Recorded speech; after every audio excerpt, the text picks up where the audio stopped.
আরে ব্রাশটা দাও, দাঁত মাজবো তো। দাঁড়াও দিচ্ছি। না, আমি ভাবছি তুমি কি এই ব্রাশটা দিয়ে কোমর পরিষ্কার করো না দাঁত পরিষ্কার করো? প্রত্যেক 7 দিনের মধ্যে তোমার টুথব্রাশের এই অবস্থা কেন হয়? কতবার ব্রাশ কেন 7 দিনের মধ্যে এরকম ভূতা মার্কা করে ফেলো? আজকে তুমি আমার সামনে ব্রাশ করবে। আরে না না না না না না না, আরে ছোট বেসিন হবে না এখানে দুজন। না না না না না, আমি কিছু শুনবোই না।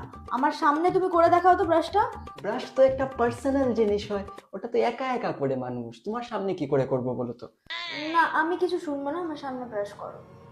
একটা 50 টাকার ব্রাশের জন্য কেউ এরকম করে? বললাম তো। আরে প্রবলেমটা কি?